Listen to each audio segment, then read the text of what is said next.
Jangan lupa subscribe untuk mendapatkan informasi menarik lainnya hanya di channel ini.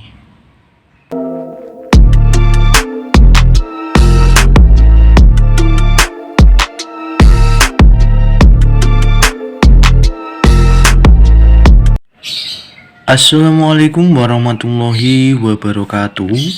Hari ini saya akan memberikan informasi yang berjudul maraknya operasi tangkap tangan kepala daerah, biaya politik yang tinggi, dan lemahnya sistem pengawasan. Informasi ini saya kutip dari ugm.ac.id.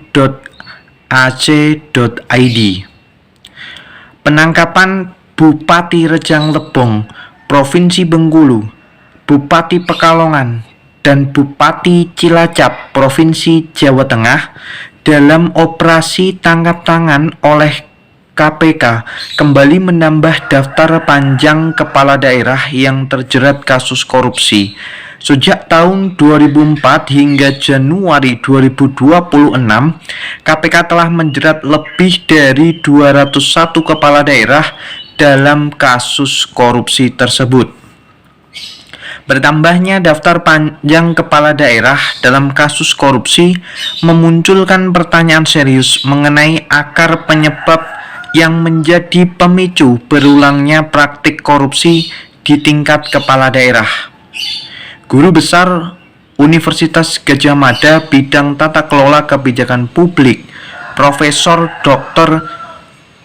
Phil Gabriel Lele SIPM SI menilai bahwa fenomena ini tidak semata hanya karena perilaku individu, tetapi juga dipengaruhi oleh persoalan struktural pada sistem politik dan tata kelola pemerintah daerah. Menurutnya, akar persoalan tindak korupsi kepala daerah berawal dari aturan main kelembagaan yang membuat biaya politik dalam pemilihan kepala daerah sangat mahal. Menurut pernyataan beliau, untuk mendapatkan dukungan partai saja, hitungan dasarnya sekitar 500 juta sampai 1 miliar per satu kursi dukungan. Itu baru tahap kandidasi atau pemilihan kandidat, belum termasuk biaya kampanye dan praktik serangan fajar. Dari informasi ini, saya berpendapat bahwa beberapa bupati yang telah ditangkap oleh KPK merupakan bupati yang memang terjerat kasus korupsi, entah mungkin karena jabatan atau mungkin jual beli jabatan atau mungkin kasus korupsi yang lain, sehingga menjadi pemicu berulangnya praktik-praktik yang sama di kemudian hari. Hukuman tentang kasus korupsi ini juga menjadi sorotan tajam di tengah masyarakat, sehingga akan menimbulkan tanda tanya apakah perilaku korupsi ini sudah menjamur di tingkat kepala daerah sehingga menyebabkan kasus seperti ini berulang secara terus-menerus.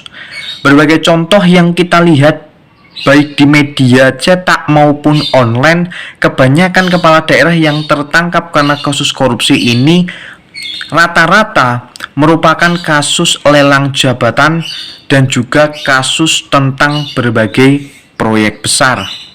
Oleh karena itu, kita sebagai masyarakat sudah seharusnya memberikan kritikan yang tajam kepada pihak pemerintah, kepada pihak kepala daerah agar mengevaluasi kinerja agar tidak terjerat kasus korupsi, sehingga dalam sistem kelembagaan bisa bersih, akuntabel, dan memiliki kapabilitas memimpin daerahnya agar tidak terjerat pada kasus yang sama. Pada kasus Bupati Cilacap misalnya, beliau ini ditangkap karena mengumpulkan berbagai dana untuk THR. Nah, ini juga tidak boleh dilakukan oleh kepala daerah yang lain, sehingga bisa menjadi bahan evaluasi bersama, dan semoga kedepannya tidak ada lagi kepala daerah yang terjaring operasi tangkap tangan yang dilakukan oleh KPK dalam kasus apapun. Akhirnya, mari kita jadikan informasi ini sebagai pengetahuan dan refleksi kita agar bertindak lebih baik lagi ke depannya. Demikian yang bisa saya sampaikan. Kurang lebihnya, mohon maaf.